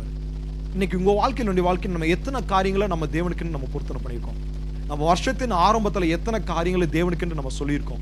நான் இதை செய்கிறேன், எனக்கு என்ன ஆனாலும் நான் இதை செய்கிறேன் அப்படின்ட்டு எத்தனை காரியங்கள் நம்ம பொருத்தனை பண்ணியிருக்கோம்? இன்னைக்கு சற்று யோசிச்சு பார்ப்போம். 7 மாதங்கள் ஆல்மோஸ்ட் நம்ம 7வது மாதத்தின் நடுப்பகுதியில் நம்ம இருக்கிறோம். இத்தனை வாரங்கள் தேவன் நம்மளை நடத்தினதுக்கு நம்ம காரியங்களை சொன்ன கமிட்மெண்ட்டை நம்ம கீப் அப் பண்ணியிருக்கோமா? நம்முடைய இருதயத்தில் தான் யோசிச்சிருப்போம், வெளியில கூட சொல்லியிருக்க மாட்டோம். அந்த கமிட்மெண்ட்டை நம்ம இருதயத்தில் யோசிச்சு அந்த இன்டென்ஷன்ஸை நம்ம எக்ஸிக்யூட் பண்ணிக்கோமா? அந்த கமிட்மெண்ட்டை நம்ம சொல்லியிருக்கோமா, செஞ்சிருக்கோமா அப்படின்னு சற்று யோசிச்சுப்பாங்களேன். தேவன் உங்ககிட்ட எங்கிட்ட எதிர்பார்க்கறது என்ன அப்படின்னா ஃபர்ம் கமிட்மெண்ட். அண்ணாளுடைய பொருத்தனை எப்படி இருந்துச்சு அப்படின்னா ஒரு தெளிவான ஒரு பொருத்தனையாக இருந்துச்சு. அந்த பொருத்தனையை நிறைவேற்றின அவள் ஒரு உத்தமையாக தேவனுடைய சமூகத்தில் காணப்பட்டாள். அந்த அவனுடைய மகன் அப்படியே கொடுத்தார், சாமுவேலை போய் கொடுத்தாங்க. அந்த சாமுவேல் ஒரு பெரிய ஒரு தீர்க்கதரிசியாக, அந்த இஸ்ரவேல் சமஸ்த இஸ்ரவேலுக்கு அவர் பெரிய தீர்க்கதரிசியாக இருந்தார் அப்படின்னு வாசிக்கிறோம். எதனால? அந்த தாய் தன்னுடைய பிள்ளையை பால் மறந்த உடனே கொண்டு போய் கொடுத்தாங்க. அந்த தாய்க்கு பிள்ளையே கிடையாது இல்லையா? சாமுவேல் தான் முதல் பிள்ளை. அந்த சாமுவேல் பிள்ளை பிறந்த உடனே அவர் சொன்னாங்க, அந்த தாய் நினச்சிருந்தாங்க அப்படின்னா சாராளை போல எனக்கு ஃபர்ஸ்ட் ஐசக்கு. இப்போ ஆபிரகாம் வந்து ஏன் சாராள்கிட்ட சொல்லாமல் எடுத்துகிட்டு போனாங்க? ஆல்ரெடி சாராள் வந்து ஆகாரம் கொடுத்துட்டு திருப்பி எப்பா நீ தான் இதுக்கு காரணம்னு சொன்ன ஒரு ஆள் சாராள். இப்போ திருப்பி வந்து ஐசக்கை போய் பலியிட போகிறேன் அப்படின்னு சொல்லிட்டா அப்படின்னா என்ன பண்ணுவாங்க சாராள்? ஆபிரகாமுடைய வாழ்க்கையே கூட அன்னைக்கு முடிஞ்சு போயிடலாம் இல்லையா? ஸோ என்ன வேணாலும் சாராள் அன்னைக்கு பண்ணி முடிச்சிடலாம். இது எல்லாமே வந்து ஆனால் அப்படியே அண்ணாளுடைய வாழ்க்கையில் பார்த்தீங்க அப்படின்னா முதல் குழந்தை, பல வருஷமா தவிச்சு காத்திருந்து பெற்ற ஒரு குழந்தை. பெண்ணினால் அந்த அண்ணால வந்து அப்படியே வந்து எத்தனையோ டைம் ஏளனமாக ட்ரீட் பண்ண ஒரு காரியங்கள் நடந்திருக்கு. ஆனால் எல்லாவற்றிலும் அண்ணால் என்ன பண்ணாங்க அப்படின்னா even as I will lose my first son, சாமுவேலை நீங்கள் கொடுத்துருக்கீங்க, நான் பொருத்தனை பண்ணியிருக்கேன், நான் நிறைவேற்ற போகிறேன், எனக்கு பெண்ணினால் திருப்பி என்ன பண்ணாலும் பரவாயில்ல, நான் பண்ணின பொருத்தனையை நான் நிறைவேற்றுவேன். ஆமென். நான் பண்ண பொறுத்தனே என்னுடைய தாழ்மையில், என்னுடைய தாழ்வில் நீங்கள் என்னை நினைவு கூர்ந்தீங்க. நான் ஜெபித்த ஜெபத்துக்கு நீங்கள் எனக்கு பதில் கொடுத்தீங்க. அந்த ஜெபத்துக்கான பதிலை நீங்கள் எனக்கு கொடுத்ததுனால நான் பண்ண பொறுத்தனையை நான் நிறைவேற்றுவேன். ஆமென். அதை தான் அண்ணால் பண்ணினாங்க. ஆமென். இன்னைக்கு அது என்ன பண்ணாங்க அப்படின்னா மன கிளேசத்தினால் நம்ம வாசிக்கிறோம். 7 முன்னாடி உட்காந்து அவங்க ஜெபிக்கிறாங்க. ஜெபிக்கும் போது மன கிளேசத்தினால் அப்படியே கண்ணீர் அப்படியே வாயிலிருந்து அப்படியே பெருசு வெளியிலலாம் அவங்க சொல்லலை. அவங்க சொன்னது என்னன்னு நான் இருதயத்தில் மாத்திரம் தான். இருதயத்தில் அவங்க சொல்கிறாங்க என்னுடைய மகனை அவங்க வந்து கொடுத்துட்றேன் அப்படின்னு இருதயத்தில் அவங்க சொல்லியிருப்பாங்க. 1 சாமுவேல் 1வது அதிகாரத்தில் நம்ம வாசிக்கலாம். இதை அவங்க வந்து பையன் அப்படியே கொண்டு வந்து கொடுத்துட்றாங்க. அந்த பொருத்தனை, அந்த உத்தமம் எவ்வளோ பெரிய உத்தமம்னு பாருங்களேன். அவங்களுடைய வாழ்க்கையை இழந்து போன காரியங்கள், இருக்கிற காரியங்களெல்லாம் இழந்து போனாலும் அவங்க என்ன பண்ணுறாங்க அப்படின்னா அந்த பையனை கொண்டு வந்து கொடுக்குறாங்க. இது அடுத்த காரியம் நம்ம பார்க்க போகிறது we do not mind lose something. So first நான் சொன்னேன் நம்முடைய ஆக்ஷன்ஸ் அண்ட் நம்முடைய words and actions R same, it is equal. ரெண்டாவது நம்முடைய intentions and actions R same, நம்முடைய விருப்பமும் நம்முடைய செயலும் ஒன்றாக இருக்கிறது. மூன்றாவதாக நான் சொல்ல உத்தமத்தில் என்ன அப்படின்னா நம்முடைய வார்த்தையை நம்ம வந்து do not mind to lose something. நம்ம வந்து நம்முடைய கொடுக்கப்பட்ட ஆசீர்வாதங்கள் இல்லை, நம்முடைய உத்தமத்துக்காக நம்ம ஒன்று லூஸ் பண்ணாமல் இருக்கிறது. நான் ஒரு சில மாதங்களுக்கு முன்பாக ஒரு காரியம் நம்ம சபையில் நடந்துச்சு, ஒருத்தருடைய வாழ்க்கையில் நடந்த ஒரு காரியம். என்ன அப்படின்னா, அவர் ஒரு பிஸ்னஸ் ஸ்டார்ட் பண்ணுறதுக்கு யோசிச்சுட்டு இருந்த போது அவருடைய வாழ்க்கையில் அவர் சொன்னார், எனக்கு ஞாயிற்றுக்கிழமை நல்ல பிஸ்னஸ் ஓடுன்னு எனக்கு தெரியும், ஆனால் ஞாயிற்றுக்கிழமை நான் என்ன பண்ண மாட்டேன், நான் பிஸ்னஸ் பண்ண மாட்டேன், நான் அது பண்ண மாட்டேன். ஏன் அப்படின்னா, அன்னைக்கு ஒரு நல்ல ஒரு எக்ஸிக்யூட், நல்ல ஒரு ரன்னிங், நல்ல ஒரு ப்ராஃபிட், நிறைய பேர் அன்னைக்கு தான் லீவு, நிறைய பேர் வருவாங்க. ஆனால் நான் அன்னைக்கு என்ன பண்ண மாட்டேன் அப்படின்னா, நான் அன்னைக்கு பிஸ்னஸ் பண்ண மாட்டேன். எனக்கு ஆர்டர் வந்தாலும் சரி, என்ன வந்தாலும் சரி, எனக்கு முதலாவது யாரு? தேவன். எனக்கு முதலாவது தேவன் தான் எனக்கு முதலாவது. நான் தேவனுக்கு முதலாவது இடத்தை கொடுக்கும்போது அவர் சொன்னாரு, நான் என்னுடைய வாழ்க்கையில நான் எத்தனை முன்னாடி பண்ண பிஸ்னஸஸ்ல நான் நிறைய நேரங்களில் நான் ஞாயிற்றுக்கிழமை தேவனுக்கு நேரத்தை கொடுக்காம நான் பண்ணி அதில் லாஸ் ஆயிருக்கேன். ஆனால் இதுமேல் அந்த தப்பை பண்ணக்கூடாது அப்படின்ட்டு அவர் சொன்னாரு, நான் ஞாயிற்றுக்கிழமை நான் இனிமேல் பிஸ்னஸ் நான் பண்ண போகிறது கிடையாது. Even if it generates thousands of euros, நான் பண்ண போகிறது கிடையாது. எனக்கு என்ன முக்கியம் அப்படின்னா, எனக்கு தேவன் தான் முக்கியம். அவர் அந்த இடத்துல லூஸ் பண்ணுறது என்ன அப்படின்னா, அவர் நல்ல உலகத்தின் ஆசீர்வாதங்களெல்லாம் லூஸ் பண்ணாரு. அந்த ஆசீர்வாதங்களெல்லாம் லூஸ் பண்ணிட்டு he is very ready to say that I am ready to sacrifice this for God. ஆமென். நம்முடைய வாழ்க்கையில் தேவன் மூன்றாவது காரியம் என்ன அப்படின்னா, நம்முடைய உத்தமத்தில் உறுதியாக இருக்கும்போது we are ready to lose something. சில நேரங்களில் நம்முடைய உறவில் இருக்கிற உறவாக இருக்கலாம், நம்முடைய குடும்பத்தில் இருக்கிற உறவாக இருக்கலாம். நம்ம அவங்க சொல்லுவாங்க, நீ இதை பண்ணு, இதை பண்ணுறதுனால என்ன பிரச்சனை அப்படின்னு சொல்லுவாங்க. ஆனால் நம்ம அதை சாக்ரிஃபைஸ் பண்ணுறதுக்கு நம்ம ரெடியாக இருக்கணும். ஸோ பல பேர் என்ன சொல்லுவாங்க, நீ இந்த பொய் தானே, சின்ன பொய் தானே. நம்ம இந்தியாவில் இருக்கும்போது நம்ம வேலையிலலாம் ரொம்ப ஈஸியாக போய் சொல்லிடுவோம் இல்லையா? ஞாபகம் இருக்குதா உங்களுக்கு? எத்தனை பேர் சொல்லியிருக்கீங்கன்னு தெரியல. அட்லீஸ்ட் நான் அதிகமாக நான் போய் சொல்லியிருக்கேன். வேலையில் இருக்கும்போது அது ஏன்பா இன்னும் அந்த ரிப்போர்ட் ஏன்பா இன்னும் கிடைக்கல, அந்த வேலை ஏன்பா இன்னும் நடக்கல அப்படின்னா, என்னுடைய டீமை காப்பாற்றுறதுக்கு இஷ்டத்துக்கு நான் போய் சொல்லுவேன். ஸோ அவங்க என் டீமில் இருக்கவங்க, நீங்கள் தான் ஒரு சூப்பரான லீட் அப்படின்னு சொல்லுவாங்க. ஏன் அப்படின்னா, நான் போய் சொல்லி அவங்கள காப்பாற்றி விட்டுருவேன். அவங்கள காப்பாற்றி விட்டு அவங்க தப்பிச்சிருவாங்க, பின்னாடி ஏன் மட்டும் தான் உருள. அந்த பொய் சொல்கிறதுக்கு, அந்த பொய் சமாளிக்கிறதுக்கு இன்னொரு பொய் சொல்லணும், அந்த பொய் சொன்னதை சமாளிக்கிறதுக்கு இன்னொரு பொய் சொல்லணும். 10 நாள் கழிச்சு அந்த பொய்யை பற்றி கேட்பாங்க. அந்த பொய் என்ன சொன்னங்கிறது எனக்கே மறந்துடும். இது அதுக்கப்புறம் நான் ஒன்று டிசைட் பண்ணேன், இதுக்கு மேலே பொய்யே சொல்லக்கூடாது அப்படின்னு. பொய் மேலே பொய் சொல்லிட்டு கடைசியில் உண்மையை மாத்திரம் தான் நம்ம இருதயத்தில் இருக்கும் பாருங்களேன். அட்லீஸ்ட் எனக்கு அப்படி தான், உங்களுக்கு எப்படின்னு எனக்கு தெரியல. ஸோ நமக்கு என்ன உண்மையோ அதுதான் என்னோட இருதயத்தில் ஆழமாக இருக்கும். பொய் என்ன பொய் சொன்னேன் அப்படின்னு நம்ம மறந்து போயிட்டு, அந்த பொய்யை மறைக்கிறதுக்கு இன்னொரு பொய், அந்த பொய்யை மறைக்கிறதுக்கு இன்னொரு பொய் அப்படின்னு சொல்லிட்டு ஒருத்தன் சிக்லீவன் சொன்னானாமா. சிக்லீவன் சொல்லிட்டு என்ன பண்ணானாமா, அவங்க என்ன நினைச்சு அப்படின்னு கேட்டால், அவங்க தாத்தா இறந்துட்டாருன்னு சொன்னாமா. சரி, தாத்தா இறந்துட்டார் அப்படின்ட்டு காலேஜுக்கு அவன் வரல. அது யார் அப்படின்னா, நான் தான், வேற யாரும் கிடையாது. ஸோ தாத்தா இறந்து ஒரு 5 வருஷம் ஆச்சு. அந்த தாத்தா இறந்து 5 வருஷம் ஆச்சு. சரி, அந்த தப்பு முடிஞ்சு போச்சு. அதை சமாளிச்சும் இன்னொருத்தரை வச்சு அதை சமாளிச்சு ஹேண்டில் பண்ணியாச்சு. இன்னொரு 1 வருஷமும் சம்திங் நடக்குது. அது கழிச்சு நடக்குது. ஒரு நாள் என்னுடைய தாயும் என்னுடைய ஹெச்ஓடி மீட் பண்ணுறாங்க. ஸோ மீட் பண்ணும்போது இந்த மாதிரி, உங்கள் தாத்தா 1 வருஷத்துக்கு, உங்கள் அப்பா 1 வருஷத்துக்கு முன்னாடி செத்து போனாராமே, அவருடைய நிலைமை என்னாச்சு அப்படின்னு கேட்குறாங்க. என்னாச்சு, எதனால அப்படின்னு. அப்போ அவங்க திரும்பி பார்க்குறாங்க, என்னடா நடந்துச்சு அப்படின்னு. எங்கள் தாத்தா செத்ததோ நான் ஸ்கூல் படிக்கும்போது. நான் இதை ஏன் சொல்கிறேன் அப்படின்னா, நம்ம பொய் சொல்லி அந்த பொய் சமாளிக்கிறதுக்கு நான் இன்னொருத்தரை கூட்டிகிட்டு போய், இவர் தான் எங்கள் சித்தப்பான்னு சொல்லி, அவர் சித்தப்பா இல்லாதவர் கூட்டிகிட்டு போயிட்டு, அவரு பாவம், அவர் எதுக்காக வந்தாரோ பாவம் உண்மையாலுமே. ஸோ ஏன் நான் இதை சொல்கிறேன் அப்படின்னா, நம்ம வாழ்க்கையில் ஒரு பொய்யை சொல்லி நிறைய காரியங்களை மாற்றி சொல்லுகிறதுனால நம்ம என்ன பண்ணுறோம் அப்படின்னா, we lose our credibility. இன்னைக்கு நம்ம யோசிச்சோம் அப்படின்னா, நான் மனைவிட்ட சொன்னேன், இப்போ நம்ம சொல்கிற காரியத்தை நான் சொல்லலை அப்படின்னா என் மனைவி என்ன நினைப்பாப்ல, நீ சொன்னாலும் ஒன்று தான், நீ சொல்லாட்டினாலும் ஒன்று தான், நீ ஒரு காரியத்தை எனக்கு கமிட் பண்ணினாலும் ஒன்று தான், கமிட் பண்ணாட்டினாலும் ஒன்று தான் அப்படின்னு என் மனைவி என்ன நினைப்பாங்க அப்படின்னா, உங்கள்கிட்ட கேட்குறதே வேஸ்ட்டு, நீங்கள் சொன்னாலும் அது வேஸ்ட்டு. ஸோ இதுக்கு மேலே நீங்கள் சொல்லாமல் இருங்க, நானும் கேட்காம இருந்துடும் அப்படின்னு என்ன பண்ணுவாங்க அப்படின்னா, she will totally reject me இல்லையா? ஸோ அப்போ அதுக்கு நான் பேசாமல் என்ன பண்ணலாம் அப்படின்னா, நான் சொல்லாமல் இருந்துக்கலாம் இல்லையா? ஆனால் அதே நேரத்தில் இன்னைக்கு நம்ம என்ன பண்ணுவோம் அப்படின்னா, நம்மளுடைய வாழ்க்கையில் இன்னைக்கு நம்ம அப்ளை பண்ணி பார்ப்போம். நம்ம பல நேரங்களில் நம்ம சில காரியங்களை என்ன பண்ணுறோம் அப்படின்னா, நம்மளுடைய டேக்ஸு, ஃபார் எக்ஸாம்பிள், நம்ம அந்த டேக்ஸ் எப்படி கட்டாமல் நமக்கு இது பண்ணுறது. எங்களுடைய வாழ்க்கையில் ஒரு காரியம் நடந்துச்சு, அது உங்களுக்கு நான் சொல்கிறேன். ஒரு சின்ன வேலைக்காக ஒருத்தரை எம்ப்ளாய் பண்ணோம். ஸோ அவர் எம்ப்ளாய் பண்ணும்போது அவர் சொன்னார், இது ரெஷனிங்கோட அப்படின்னா 1400 யூரோ அப்படின்னு சொன்னார். ஸோ ரெஷனிங்கோட 1400 யூரோ.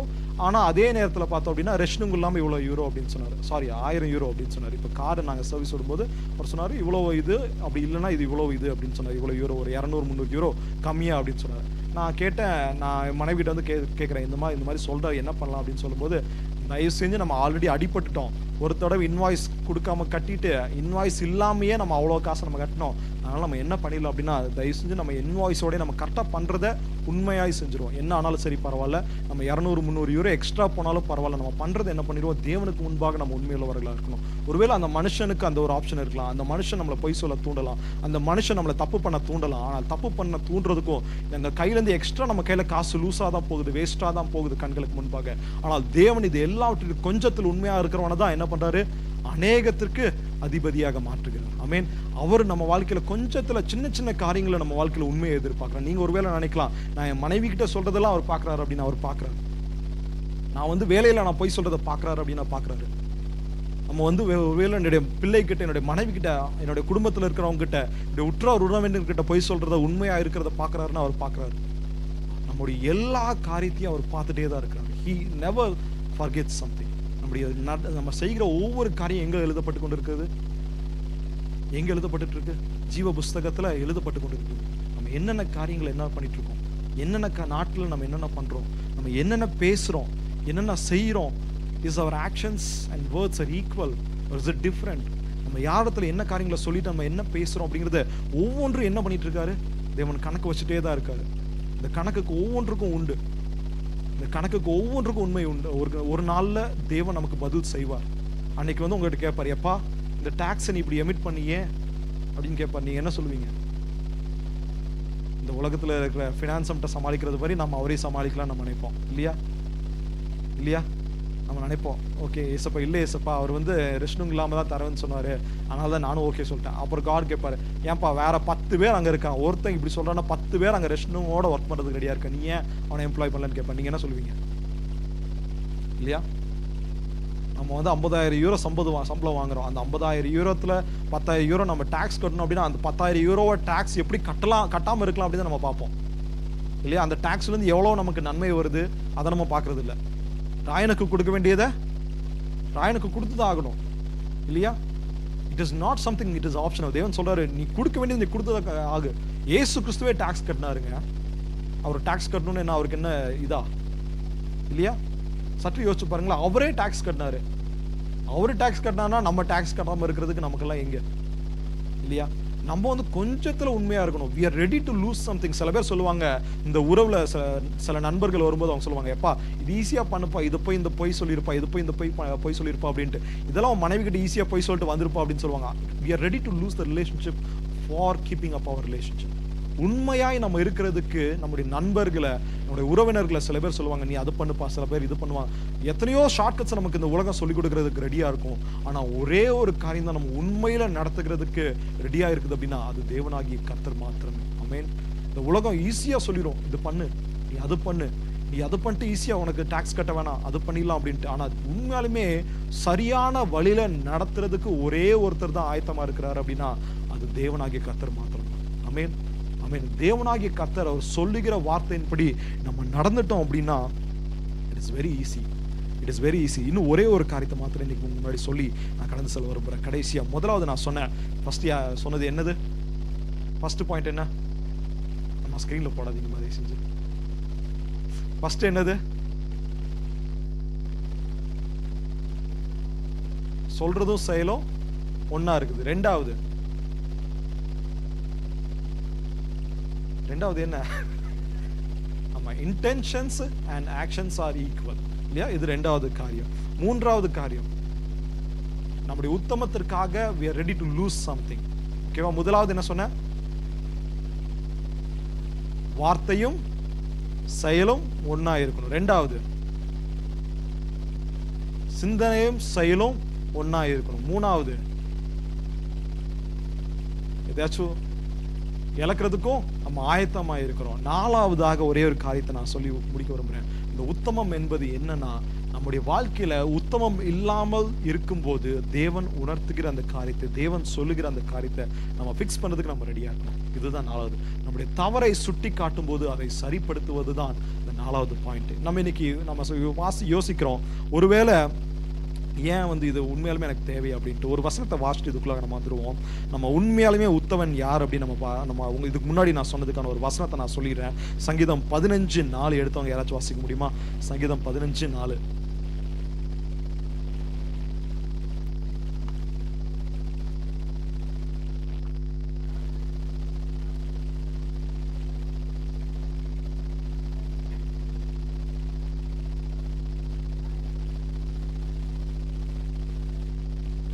அதிகாரத்தினுடைய வசனம் ஆரம்பம் எப்படி இருக்குன்னு பாருங்களா. 1வது வசனமும் 2வது வசனமும். 2வது வசனம் போட முடியுமாமா?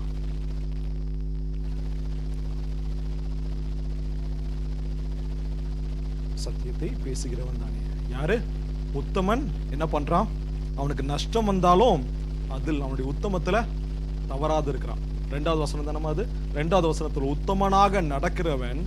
4வது வசனத்துல நம்ம வாசிக்கிறோம், ஆணையிட்டதில் தனக்கு நஷ்டம் வந்தாலும் தவறாமல் இருக்கிறான். புரியுதா உங்களுக்கு? அதான் சொன்ன, we are ready to lose something to keep up our integrity. நம்முடைய உத்தமத்தை நம்ம வைத்துக் கொள்ளுகிறதுக்காக we are ready to lose something.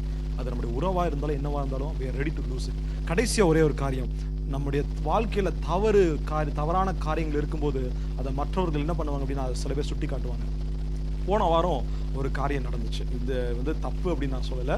But நாங்கள் போன வாரம் நாங்கள் ஆடிட் பண்ணிட்டு இருக்கும்போது நாங்கள் நிறைய காரியங்களை பற்றி பேசிகிட்டு இருந்தோம். இன்னைக்கு சர்வீஸ் இவ்வளோ ஸ்ட்ரீம்லைன்டாக இவ்வளோ ரிலாக்ஸ்டாக போகிறதுக்கான ஒரு ரீசன் என்ன அப்படின்னா, போன வாரம் ஹானஸ்டாக சில பேர் கொடுத்த ஃபீட்பேக்கு.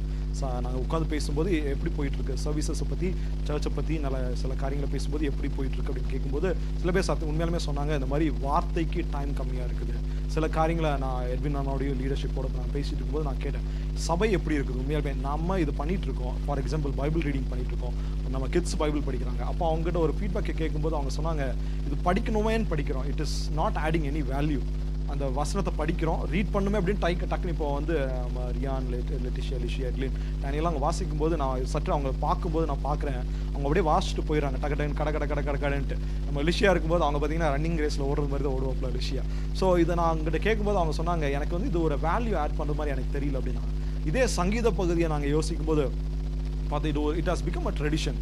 நம்ம சபையில் ஒரு ட்ரெடிஷன் மாதிரி அது ஆயிடுச்சு. அப்போ நாங்கள் யோசித்தோம், ட்ரெடிஷன் தேவையில்லாத ஒரு வேல்யூ ஆட் பண்ணாத காரியங்கள் நம்ம ரிமூவ் பண்ணிடுவோம். நமக்கு டைம் ஆல்ரெடி நமக்கு ரொம்ப கம்மியாக இருக்குது. நமக்கு அட்லீஸ்ட் ஒரு 3 மணி நேரம் நமக்கு சர்வீஸ் வேணும். நம்ம 2 மணி நேரத்தில் எந்த அளவுக்கு நம்ம ரஷ் பண்ணி முடிக்கிறோமோ அந்த அளவுக்கு நம்ம ரஷ் பண்ணி முடிக்கிறோம் அப்படின்ட்டு சொல்லிடும்போது இன்னும் சில காரியங்களை நிறைய ஃபீட்பேக்ஸ் நாங்கள் பேசணும். அந்த ஃபீட்பேக்ஸ் நாங்கள் தான் கொஞ்சம் இம்ப்ளிமெண்ட் பண்ணிட்டு இருக்கோம். ஏன் நான் இதை சொல்கிறேன் அப்படின்னா, நம்ம வாழ்க்கையில் சில தவறான காரியங்கள், சில ஃபீட்பேக்ஸ் நம்ம வாழ்க்கையில் வரும்போது we should be receptive of those feedbacks. நம்ம வாழ்க்கையில் இது கொஞ்சம் பண்ணிங்கன்னா நல்லா இருக்கும். நம்ம வாழ்க்கையில் டாக்டர் சொல்கிறாரு, நம்ம நல்ல கொழுப்பு ஏறி போய் நம்ம இருக்கிறோம். நம்ம வாழ்க்கையில் நல்ல கொலஸ்ட்ரால் அதிகமாக இருக்குது அப்படின்னு டாக்டர் சொல்கிறாரு. கொலஸ்ட்ரால் அதிகமாக இருக்கும்போது அவர் என்ன சொல்லுவார்? கொழுப்பை கொஞ்சம் கம்மி பண்ணுங்க, எண்ணெயை கொஞ்சம் கம்மி பண்ணுங்க, சுகர் அதிகமாக இருக்குது அப்படின்னா கொஞ்சம் சப்பாத்தி அதிகமாக சாப்பிடுங்க அப்படின்னு சொல்லுவாங்க. இதை நம்ம செய்யறதுக்கு எதுக்காக? நம்முடைய நல்லதுக்காக இல்லையா? நம்முடைய நல்லதுக்காக தான். நம்ம ஏப்பா நீ போப்பா, நான் அதெல்லாம் கேட்க முடியாது அப்படின்னு நம்ம சொன்னோம் அப்படின்னா நம்மளுடைய வாழ்க்கை என்ன ஆகும்? போச்சு இல்லையா? அங்கிள் சொன்னாங்க போச்சு, அவ்வளோதான் இல்லையா? எப்போ போவோம் அப்படின்னு நமக்கே தெரியாது. அந்த மாதிரி தான் நம்ம லிஸ்ட்டில் நம்ம பேர் எழுதி இருக்கும். டாக்டர்ஸ் இவ்வளோ நமக்கு நன்மைக்காக நம்ம சொல்லும்போது தேவனாகிய கர்த்தர் இதை விட எவ்வளோ நன்மைக்காக தான் நம்ம வாழ்க்கையில் சொல்லுவார் இல்லையா? ஸோ எனக்கு தெரிஞ்ச ஒரு போதகர், உங்களுக்கு தெரியும், பாஸ்டர் பேர்ன், அவங்க போன வருஷம் இறந்து போனாங்க. அவருடைய வாழ்க்கையில் அவங்க மனைவி கிட்ட பேசிட்டு இருக்கும்போது அவங்க சொன்னாங்க, நிறைய காரியங்களை அவர் வாழ்க்கையில் சில சேஞ்சஸை பண்ணினாரு. அது ஏன் அந்த சேஞ்சஸை பண்ணினாருன்னு எங்களுக்கு அப்போ தெரியல. பட் அவர் அதிகமாக அந்த டைமில், அந்த ஷார்ட் டைமில் தேவனோட அதிகமாக நேரத்தை செலவிட்டார். அப்போ அவங்க அவருக்கு சிக்னஸ் இருக்குது, அவருக்கு அந்த டியூமர் இருக்குது, இது எல்லாமே எதுவுமே தெரியல.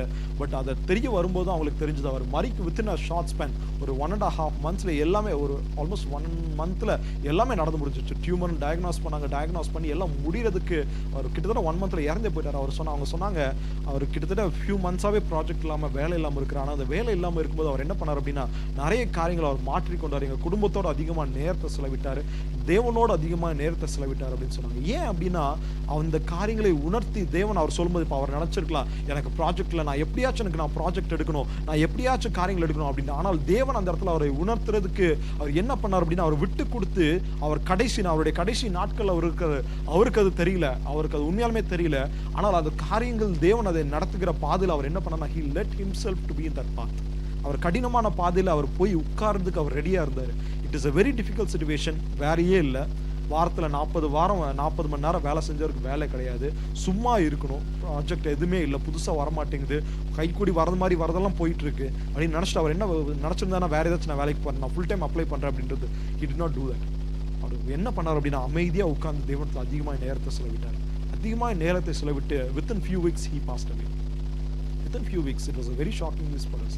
ஆனால் within few weeks he passed away. ஏன் அதை சொல்கிறேன் அப்படின்னா, தேவன் உணர்த்தும் போது நம்ம வாழ்க்கையில் ஒருத்தரோ, அது தேவனாக இருக்கலாம், இல்லை ஒரு ஊழியக்காரங்களாக இருக்கலாம், நம்முடைய மனைவி பிள்ளைகளாக இருக்கலாம், நம்முடைய யாராக இருந்தாலும் ஒரு தப்பை சுட்டி காட்டும் போது நம்ம என்ன பண்ணோம் அப்படின்னா, we should be ready to accept the mistakes. புரியுதா உங்களுக்கு நான் என்ன சொல்றேன் அப்படின்ட்டு? நீங்க இதை தப்பு பண்றீங்க, இது தப்பு, இது தேவையில்லாத ஒரு காரியம், இது ஒரு தவறான ஒரு காரியம், it is a bad example that you are setting it up அப்படின்னா we should be able to accept it. புரியுதா உங்களுக்கு நான் என்ன சொல்றேன்? we should not be defensive aware. நம்ம வாழ்க்கையில ஒரு காரியத்தை ஒருத்தர் உணர்த்தும் போது தயவு செய்து நான் சொல்றேன், என்னுடைய வாழ்க்கையை நான் சேர்த்து தான் சொல்றேன், when someone says something, okay, time எடுத்துக்கோங்க, ப்ராசஸ் பண்ணுங்க, இது தப்பு தானே உண்மையாலுமே. இஃப் நாட் அப்படின்னா அது தப்பு அப்படின்னா ஒரு அக்னாலஜ்மெண்ட் அவங்களுக்கு கொடுங்க. ஆமாப்பா இது தப்பு பண்ணிட்டேன், எனக்கு நீங்கள் சொன்னதுக்காக நன்றி, நான் அதை ஃபிக்ஸ் பண்ணிக்கிறேன். ஆனால் தயவு செஞ்சு டு நாட் பி டிஃபென்சிவ். ஏன் அவங்க சொல்கிறாங்க அப்படின்னா உங்களுடைய நன்மைக்காக தான் ஒருத்தர் சொல்கிறாங்க அந்த காரியத்தை. இன்னைக்கு நான் ஒரு தப்பு பண்ணுறேன் அப்படின்னா நான் கெட்டு போகணுங்கிறதுக்காக நீங்கள் வந்து சொல்லுவீங்களா? இல்லையா? நான் வந்து தப்பாக இது பேசிட்டீங்கப்பா, பைபிளில் இருக்குது, இப்படி இருக்குது, தப்பாக இருக்குது, நீங்கள் வித்தியாசமாக சொல்லிட்டீங்க அப்படின்னா நீங்கள் அதை வந்து சொல்லும்போது எனக்கு அது எப்படி இருக்கும்? கரெக்டு தான். ஓகே, நீங்கள் தப்பு பண்ணிட்டீங்க, நான் தப்பு பண்ணிட்டேன், அந்த தப்பை நீங்கள் வந்து உணர்த்துறீங்க, அதை நான் எப்படி அக்செப்ட் பண்ணிக்கணும்? நான் இல்லை நான் கரெக்டாக தான் நான் சொல்கிறேன்னு நான் சொல்லணுமா? இல்லை ஆமாம் நான் தப்பு பண்ணிட்டேன், thank you for letting me know அப்படின்னு நான் சொல்லணுமா? எதை நீங்கள் விரும்புவீங்க? நான் அக்செப்ட் பண்ணிக்கிறது தான் நீங்கள் விரும்புவீங்க இல்லையா? ஏன்னா சத்திய வேதம் சத்தியத்தை தான் சொல்லுது. இந்த சத்தியத்தை நான் மாற்றி பேசும்போது நீங்கள் என்ன பண்ணணும்? தப்பு, இது தப்பு, இப்படி பேசக்கூடாது, this is not what the Bible chase அப்படிங்கிறத நீங்கள் என்ன பண்ணணும்? உணர்த்து நீங்கள் சொல்லும்போது I should be able to ready and I should be able to accept it. ஏன்? இது உண்மையான காரியம், இதுதான் உண்மை. உண்மையை மாற்றி ஒரு காரியத்தை சொல்லும்போது நீங்கள் சொல்லணும். அதே போல தான் நம்முடைய வாழ்க்கையில் தப்பான ஒரு காரியத்தை நம்ம செய்யும்போது, மற்றவங்க உணர்த்தும் போது, ஆவியானவர் உணர்த்தும் போது, தயவு செஞ்சு நான் சொல்கிறேன், be receptive of those mistakes. Yes நான் இதை தப்பு பண்ணிட்டேன், எஸ் நான் இது பண்ணுறேன், அதை வந்து அக்னாலேஜ் பண்ணுங்க. இல்லை நீங்கள் ஒருவேளை பப்ளிக்காக அக்னாலேஜ் பண்ணலனாலும் சரி, ஒரு இடத்துல நீங்கள் போய் ஆமாப்பா இது தப்பு தான், நீங்கள் சொன்னது கரெக்டு தான் அப்படின்னு நீங்கள் அக்னாலேஜ் பண்ணலனாலும் சரி, ஆனால் என்ன பண்ணுங்க அப்படின்னா தேவனிடத்துல போய் அதுக்கு சீர் போடுங்க. ஐ மீன் ஏன் அப்படின்னா சில பேர் நீங்கள் ஒருவேளை யோசிக்கலாம், நான் போய் இவர்கிட்டலாம் சொல்லணுமா அப்படின்ட்டு. நீங்கள் எங்கிட்ட இல்லை, நீங்கள் யார்கிட்டயா இருந்தாலும் சரி, நீங்கள் சொல்லக்கூட வேணாம், அவங்கக்கிட்ட கூட நீங்கள் சொல்ல வேணாம். ஆனால் நீங்கள் யார்கிட்ட நீங்கள் சீர் பொருந்தணும் அப்படின்னா நீங்கள் பண்ணுற தப்பை தேவனிடத்துல சீர் பொருந்தணும். ஐ மீன் ஏன் வந்து மற்றவங்க மூலியமா தேவன் சொல்லுவார் அப்படின்னா, பல நேரம் தேவன் நம்மகிட்ட டிரெக்டாக பேசிகிட்டே இருப்பார். டிரெக்டாக இது பண்ணு, இப்படி பண்ணுப்பா, இது மாத்துப்பா, இது நீ தப்பு பண்ணுறப்பா, நீ தப்பாக பேசுறப்பா, இது நீ தப்பாக யோசிக்கிறப்பா, இது நீ தப்பாக பார்க்குறப்பா, தப்பாக நீ கேட்குறப்பா, அப்படி இந்த காரியங்களை உணர்த்தி கொண்டே இருப்பார். ஆனால் when we are not ready to listen to God's voice, தேவனுடைய சத்தத்துக்கு நம்ம கீழ்ப்படியாமல் இருக்கும்போது தேவன் அடுத்து யார்கிட்ட போவார்? ஊழியக்காரங்கிட்ட போவார். அடுத்து ஊழியக்காரங்களுடைய சத்தத்தையும் கேட்கலையா, அடுத்தது உலகத்தில் இருக்கிற ஜனங்கள் மூலியமாக உங்களுக்கு வரும். உங்களுக்கு ஆர்டர் நான் சொல்கிறேன், ஃபஸ்ட்டு தேவன், ரெண்டாவது சபை, ரெண்டாவது உங்களுடைய உறவினர்கள், உங்கள் மனைவி, உங்களுடைய பிள்ளைகளே சொல்லுவாங்க தப்பு பண்ணுறப்பா நீ இது அப்படின்ட்டு. அந்த அப்படியும் நீங்கள் கேட்கல அப்படின்னா அடுத்தது எங்கேருந்து வரும் அப்படின்னா உலகத்துலேருந்து கன்னத்தில் பழின்னு விழுறது மாதிரி தான் வரும் உங்களுக்கு. புரியுதா உங்களுக்கு சொல்கிறது? நம்ம when we are not ready to listen to what God says, what the people of God says, what our family says, next இந்த உலகத்துலேருந்து ஒருத்தர் வந்து சொல்லுவான், அவங்க சொல்லும்போது தானாக சொல்ல மாட்டான், சிம்பிளாக சொல்ல மாட்டான், பழின்னு ஒன்று விட்டு தான் சொல்லுவான். அப்படியும் இல்லை, அதுக்கும் நம்ம கீழ்ப்படியில் அப்படின்னா அடுத்தது நமக்கு தேவன் வந்து he will let us to go through the very difficult time. நம்ம வாழ்க்கையில் கடினமான ஒரு சூழ்நிலை போய் தான் அதை சொல்லிக் கொடுப்பார். அந்த கடினமான சூழ்நிலைக்கு யார் அனுமதிக்கிறது? நம்மளே தான் நம்மளை அனுமதிக்கிறோம். தேவன் சொல்லி பார்ப்பாரு, எப்பா செல்லமே, நம்ம பிள்ளைக்கு வச்சுப்போமே, செல்லமாக சொல்லுவான், எப்பா இதை பண்ணாத அப்படின்ட்டு, தடவி கொடுத்து சொல்லுவோம் இதை பண்ணாத அப்படின்ட்டு. அடுத்தது டேய் அப்படின்னு சொல்லுவோம். அதையும் கீழ்ப்படியில் அப்படின்னு அடுத்து என்ன பண்ணுவோம்? பட்டுன்னு ஒன்று போடுவோம் இல்லையா? இங்கே போட முடியாது. நம்ம இந்தியாவில் இருந்தோம்னா நல்லா பட்டுன்னு வெளுத்து குச்சியெல்லாம் உடையிறது மாதிரி நம்ம என்ன பண்ணுவோம்? போடுவோம் இல்லையா? உண்மையா பொய்யா அங்கிள் நீங்கள் வளர்த்துருக்கீங்க இல்லையா? கண்டிப்பாக வந்து வச்சு வெளுத்து வாங்கி எடுத்துருவோம். நான் இவ்வளோ நாட்கள் உனக்கு சொல்லிட்டு இருக்கேன், நீ கேட்காம என்ன பண்ணிட்டு இருக்க?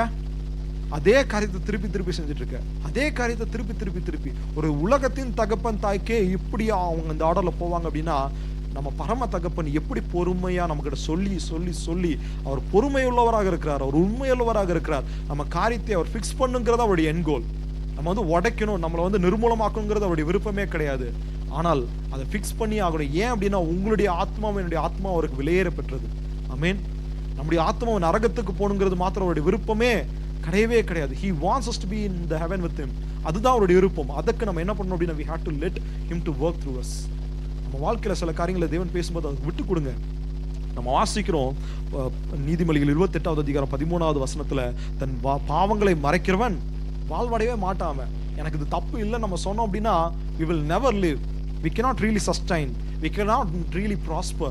ஆனால் யாரு உண்மையாலுமே ஆசீர்வதிக்கப்படுவான் அப்படின்னா, தன் பாவங்களை அறிக்கையிட்டு அவைகளை அறிக்கை செய்து விட்டு விடுகிறவனே இரக்கம் பெறுவான் இல்லையா? ஜீவ புஸ்தகத்துல நம்முடைய தப்பெல்லாம் எழுதப்படுதுன்னு வாசிக்கிறோம். இந்த பாவங்களை நம்ம அறிக்கை செய்து விட்டு விடுகிறவன் என்ன பண்ணுவான்? தேவனுடைய பார்வையில இரக்கம் பெறுகிறவனா இருக்கிறான். 50 நிமிஷம் போயிடுச்சு வேர்ட் ஆஃப் காட்ல. உண்மையாலுமே தேவனுக்கே மகிமை உண்டாவதாக. ரொம்ப நாளைக்கு அப்புறம் லாங்கான ஒரு சர்மன் போயிருக்கோம் நான் நினைக்கிறேன். தேவனுக்கே மகிமை உண்டாவதாக. நம்ம 4 காரியங்களை சொன்னேன். திருப்பி ஒரு குயிக் ரிவிஷன் பண்ணிடுவோம். ஃபர்ஸ்ட் கொஞ்சம் சத்தமா சொல்லுங்க. வார்த்தையும் செயலும் ஒன்னா இருக்கணும். 2வது சிந்தனையும் செயலும் ஒன்னா இருக்கணும். 3வது எதையும் இழக்கிறதுக்கு ரெடியா இருக்கணும். கடைசியா 4வது தப்பை உணர்த்தும் போது சரி செய்து கொள்ளணும், அதை அக்செப்ட் பண்ணிக்கணும் இல்லையா? இந்த 4 காரியங்கள். முதலாவது திருப்பி சொல்லுவோமா? 1. 2வது சிந்தனையும் செயலும் 1. 3வது ஆமென். 4வது எத்தனை பேருக்குள்ள போயிருக்குது? எத்தனை பேருக்குள்ள போயிருக்குது? ஆமென். உண்மையாலுமே நான் சொன்ன அப்படின்னு இந்த வார்த்தைக்கு நான் ஆயத்தப்பட்டு இந்த சர்மன் போன வாரமே ரெடி பண்ணியாச்சு. போன வாரம் பேசப்பட வேண்டிய வார்த்தைகள் இந்த வார்த்தைகள். ஆனா தேவன் இன்னைக்கு பேசுனதுக்காக உண்மையாலுமே நான் தேவனை நான் ஸ்தோத்திரிக்கிறேன். இந்த வார்த்தையை தேவன் எனக்கு சொல்லுது. நான் நடுவுல இருந்து எனக்கு நிறைய ஒர்க் பண்ணிட்டு இருக்காரு பர்சனலா. இந்த வார்த்தையில கொடுத்துட்டாரு. இந்த வார்த்தைகளை என்னுடைய வாழ்க்கையில கொஞ்சம் நம்ம நிறைய காரியங்களை அவர் காமிச்சிருக்காரு. I'm trying to fix myself. உண்மையாலுமே I'm being very honest in front of you. நான் பரிசுத்தவான் கிடையாது. நான் எனக்கும் நிறைய ஃப்ளாஸ் இருக்குது. எனக்கும் நிறைய காரியங்கள் இருக்குது. என்னோட சிந்தனைகளும் என்னுடைய செயலும் வேற வேறையா இருக்குது. நிறைய நேரங்களில் அதை நான் இது பண்றேன். ஆனா இதுக்கு ஒரே ஒரு காரியம், எது நமக்கு ஹெல்ப் பண்ணும் அப்படின்னா, தேவ ஆவியானவரோடு நம்ம நடக்க நடக்க நடக்க இந்த காரியங்களெல்லாம் விட்டு விடுறதை நம்ம பார்ப்போம். ஆமென். வேற எதுவுமே கிடையாது. கண்களை மூடுவோம் இருக்கிற இடத்துல அப்பா கிட்ட நம்ம கேட்போம், அப்பா என்ன நான் தரேன் ராஜா, ஐ சப்மிட் மை செல்ஃப் ஃபாதர். அப்பா இந்த என்னுடைய வாழ்க்கையில நிறைய நேரங்கள் என்னுடைய வார்த்தையும் என்னுடைய செயலும் வேறையாக இருக்குது. என்னுடைய சிந்தனையும் என்னுடைய செயலும் வேறையாக இருக்கிறது. என்னுடைய வாழ்க்கையில சில நேரங்கள் என்னுடைய கூட இருக்கிறாங்க உத்தமத்துல என்னை நடக்க விடாதபடி அவங்க என்னை வழிவிலகி செய்கிற ஒரு ஜனங்களாக இருக்கிறாங்க, நண்பர்களாக இருக்கிறாங்க, என்னுடைய உறவினர்களாக இருக்கிறாங்க. உறவினர்கள் எனக்கு கால் பண்ணி நிறைய காசிப்ஸ் பேசுறாங்க, தேவையில்லாத காரியங்களை பேசுறாங்க. ஆனாலும் நானும் என்கரேஜ் பண்ணிட்டே இருக்கிறேன் அவங்கள. ஆனால் எனக்கு அந்த மாதிரி உறவுகள்ல இருந்து I am ready to lose them for your gain தகப்பனே சப்பா ராஜா. இந்த உலகத்துக்காக ராஜா, அப்ப இந்த உலகத்தை நான் விட்டு நான் பரலோகத்துக்காக நான் யாரையும் இழக்கிறதுக்கு நான் ரெடியா இருக்கிறேன்ப்பா நம்ம சொல்லுவோமாப்பா. நான் என்னை விட்டு கொடுக்குறேன் தகப்பனே சப்பா. நீங்க எனக்கு வாழ்க்கையில தவறான காரியங்களை செய்யும் போது, என்னை நீங்க உத்தமத்துல நடக்கிறதுக்கு என்னை மாற்றும் போது, அந்த தவறான காரியங்களை உணர்த்துறதுக்கு செய்யும் போது, அதை நான் அக்செப்ட் பண்ணிக்கொள்றதுக்கு, அதை நான் மாற்றுறதுக்கு எனக்கு நீங்க உதவி செய்வீராக நாங்க ஜெபிக்கிறோம் ராஜா. அப்பா கிட்ட சொல்லுவோம், அப்பா என்னை மாற்றுங்க ராஜா. ஐ சப்மிட் மை செல்ஃப் தகப்பனே சப்பா ராஜா. என்னுடைய வாழ்க்கை நான் உங்கத்துல நான் விட்டு கொடுக்குறேன். அப்பா என்ன மாற்றுங்க தகப்பனே சப்பா. நிறைய பிரியமில்லாத காரியங்கள் இருக்குது, நிறைய தேவையில்லாத காரியங்கள் என் வாழ்க்கையில் இருக்குது ராஜா. இந்த காரியங்கள் ஒவ்வொன்றையும் நீங்க தாமே எனக்கு மாற்றுவீராக நாங்க ஜெபிக்கிறோம்ப்பா அப்படின்னு சொல்லுவோம் அப்பா கிட்ட. அப்பா என்ன மாற்றுங்க ராஜா, என்ன மாற்றுங்க தகப்பனே சப்பா ராஜா. I want to spend more time with you. நான் இன்னும் அதிகமாய் உம்மோடு நான் நேரத்தை செலவிடணும். நான் தேவனோடு நேரத்தை செலவிட ஆவியானவர் எனக்குள்ளாக அதிகமாய் பெருக என் வாழ்க்கையில் இருக்கிற எல்லா சிறுமையான காரியங்களையும் எல்லா அசுத்தமான காரியங்கள் என்னை விட்டு போகிறத நாங்க பார்க்கிறதுக்கு எங்களுக்கு கிருபை செய்வீராக தகப்பனே அப்படின்னு நம்ம கேட்போமா. அப்பா எங்களுக்கு உதவி செய்யுங்க ராஜா, எங்களுக்கு உதவி செய்யுங்க ராஜா. அப்ப எங்க வாழ்க்கையில் இருக்கிற எல்லா தேவையில்லாத காரியங்களும், உத்தமத்துக்கு தேவை ஆப்போசிட்டா இருக்கிற எல்லா தவறான காரியங்கள், எல்லா பொய்யான காரியங்கள், எல்லா மாயமாலத்துக்கான காரியங்கள் எல்லாவற்றையும் ராஜா விட்டு விடுகிறதுக்கு எங்களுக்கு கிருபை செய்வீராக நாங்க ஜெபிக்கிறோம் ராஜா. அப்பா இந்த நேரத்திலே ராஜா உங்களுடைய சமூகத்துல விட்டு அப்ப ஜெபிக்கிற ஒவ்வொருத்தருக்காக நாங்க ஜெபிக்கிறோம். தேவ ஆவியானவர் தாமே ராஜா ஒவ்வொருத்தருடைய வாழ்க்கையில நீங்க இறங்கி கிரியை செய்வீராக நாங்க ஜெபிக்கிறோம் ராஜா. அப்பா உத்தமத்துல உறுதியாய் நிற்கிறதுக்கு ராஜா, அப்பா மனவாட்டி சபையாக எங்களுக்கு கிருபை செய்வீராக நாங்க ஜெபிக்கிறோம். இதுவரைக்கும் வாழ்ந்த வாழ்க்கை இல்ல தகப்பனே சப்பா. help us to stay firm in our integrity father. அப்ப எங்களுடைய உத்தமத்துல நாங்க உறுதியாய் நாங்க நிற்கிறதுக்கு எங்களுக்கு நீங்க கிருபை செய்வீராக நாங்க ஜெபிக்கிறோம் ராஜா. அப்ப கிட்ட சொல்லுமா, அப்பா என்ன நான் தருகிறேன் ராஜா. அப்பா I submit myself தகப்பனே சப்பா ராஜா. I submit myself தகப்பனே சப்பா ராஜா. குயவனே உம் கையில் களிமண் நான் உடைத்து உருவாக்கும், என் சித்தமல்ல உம் சித்தம் நாதா, தருகிறேன் உம் கரத்தில், என் சித்தமல்ல உம் சித்தம் நாதா, தருகிறேன் உம் கரத்தில், என்னை தருகிறேன் தருகிறேன் உம் கரத்தில், என்னை படைக்கிறேன் படைக்கிறேன் உம் பாதத்தில், என்னை தருகிறேன் தருகிறேன் உம் கரத்தில், என்னை படைக்கிறேன் படைக்கிறேன் உம் பாதத்தில், உருவாக்குமே என்னை உருவாக்குமே ஐயா, உருவாக்குமே என்னை உருவாக்குமே. அப்பா என்ன நாங்க தரோராஜா, அப்பா எங்களுடைய உச்சம் தலை முதல் உள்ள கால் வரை ராஜா, அப்படியே கல்வாரி பலிபீடத்தில நாங்கள் எங்களை தரோம் ராஜா, எங்களை அர்ப்பணிக்கிறோம்ப்பா சொல்லுவோமா. அப்பா எங்களை அர்ப்பணிக்கிறோம் ராஜா, எங்களை ஆளுகை செய்யுங்கப்பா ராஜா. எல்லா அசுத்தங்களையும் ராஜா, எல்லா தேவையில்லாத காரியங்களையும் ராஜா எங்கள் வாழ்க்கையிலேருந்து பிடுங்கி போடுவீராக நாங்கள் செபிக்கிறோம். எங்கள் வாழ்க்கையில் இருக்கிற தேவையில்லாத நண்பர்கள், தேவையில்லாத உறவுகள், தேவையில்லாத காரியங்கள், தேவையில்லாத அடிக்ஷன்ஸ் அப்பா எல்லாவற்றையும் நீங்கள் எடுத்து போடுவீராக நாங்கள் செபிக்கிறோம் ராஜா. அப்பா நாங்கள் அந்த காரியங்களை தள்ளி விடுகிறதை காட்டிலும் நீங்களே எங்கள் வாழ்க்கையிலேருந்து அந்த காரியங்களை எடுத்து போடுவீராக நாங்கள் செபிக்கிறோம்ப்பா ராஜா. விட்டு கொடுத்து நாங்கள் செபிக்கிறோம் ராஜா. ஆளுகை செய்யுங்க ராஜா. அப்ப இன்னொரு விஷயம், நாங்க டிம் பிரதருக்காக, ரேஷ்மிக்காக, சைமனுக்காக, சிஃபோக்காக நாங்க ஜெபிக்கிறோம். அந்த குடும்பத்தை ஆசீர்வதிங்க. நீங்க குடும்பத்தில் இன்னொருத்தர் ஆட் பண்ணி இருக்கிறதுக்காக நாங்க நன்றி செலுத்துகிறோம். சமாதானமாய் சைமன் பிறந்து வந்ததுக்காக நாங்க நன்றி செலுத்துகிறோம் ராஜா. அப்ப அந்த குடும்பத்தை இன்னும் பெருக பண்ணுங்க. இன்னைக்கு வந்திருக்கிற ஒவ்வொருத்தருக்காக நாங்க ஜெபிக்கிறோம் ராஜா. சரியா நான் குடும்பத்துக்காக ஜெபிக்கிறோம். அந்த குடும்பத்தை ஆசீர்வதிங்க, தேவைகளை சந்திங்க. குடும்பத்துல சந்தோஷம் சமாதானம் அப்பா பெருகுவதாக நாங்க ஜெபிக்கிறோம். அப்ப அவங்க குடும்பத்தின் பினான்சஸ்ல ஆசீர்வாதத்தை அவங்க காண, பெருகத்தை அவங்க காண அவங்களுக்கு கிருபை செய்வீராக நாங்க ஜெபிக்கிறோம் ராஜா. எட்வினோட குடும்பத்துக்காக ஜெபிக்கிறோம். அந்த குடும்பத்துல நன்மையும் கிருபையும் பின்தொடர்வதாக நாங்க ஜெபிக்கிறோம் ராஜா. அப்ப நீங்க அவங்க குடும்பத்தை பொறுப்படுத்திக் கொள்ளுங்க ராஜா. பரத் அவங்க குடும்பத்துக்காக ஜெபிக்கிறோம். அவங்க தாய் தகப்பனை கூட்டிட்டு வந்திருக்கிறதுக்காக ஜெபிக்கிறோம் ராஜா. நன்றியோடு ஸ்தோத்திரிக்கிறோம் ராஜா. வந்த சுகத்தை காட்டிலும் 1000 மடங்கு அதிகமான சுகத்தோடு அவங்க போக ராஜா. அவங்களுக்கு கிருபை செய்வீராக நாங்க ஜெபிக்கிறோம். குடும்பத்தினுடைய தேவைகளை சந்திங்க, பலப்படுத்துங்க, ஸ்திரப்படுத்துங்க ராஜா. நன்மைகளை காண அவங்களுக்கு கிருபை செய்யுங்க ராஜா. அப்பா பிரதர் ஜெஃப்ரி அவங்க குடும்பத்துக்காக ஜெபிக்கிறோம். அப்பா அவங்களை ஆசீர்வதிங்க ராஜா. பலப்படுத்துங்க, தேவைகள் ஒவ்வொன்றையும் சந்திங்க. குடும்பத்தில் இன்னும் சந்தோஷம் சமாதானம் பெருகுவதாக நாங்க ஜெபிக்கிறோம். ஐக்கியம் பெருகட்டும் ராஜா, அன்பு பெருகட்டும், சமாதானம் பெருகட்டும் நாங்க ஜெபிக்கிறோம் ராஜா.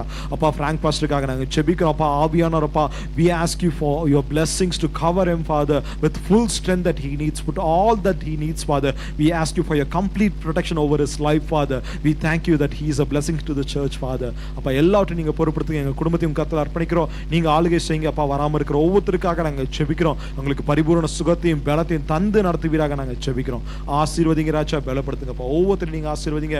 தேவையில்லை ஒவ்வொன்றையும் சந்திங்க ராஜா. எங்களுக்கு நிறைவாய் கொடுத்திருக்கிற நன்மைகளுக்காக நாங்க நன்றி செலுத்துகிறோம் ராஜா. ஆசீர்வதிங்க, பலப்படுத்துங்க. இயேசு கிறிஸ்துவின் நாமத்தில் ஜெபிக்கிற நல்ல பிதாவே, ஆமென். என் ஆத்மாவே கர்த்தரை ஸ்தோத்ரி, என் உள்ளமே பரிசுத்த நாமத்தை ஸ்தோத்ரி. என் ஆத்மாவே கர்த்தரை ஸ்தோத்ரி, கர்த்தர் செய்த சகல உபகாரங்களையும் மறவாதே. ஆமென், ஆமென். கர்த்தராகிய இயேசு கிறிஸ்துவினுடைய கிருபையும் பிதாவாகிய தேவனுடைய அன்பும் பரிசுத்தமும் இன்றும் என்றும் சதா காலமும் நம் அனைவரோடும் அவருடைய வருகை மாத்திரம் இருப்பதாக.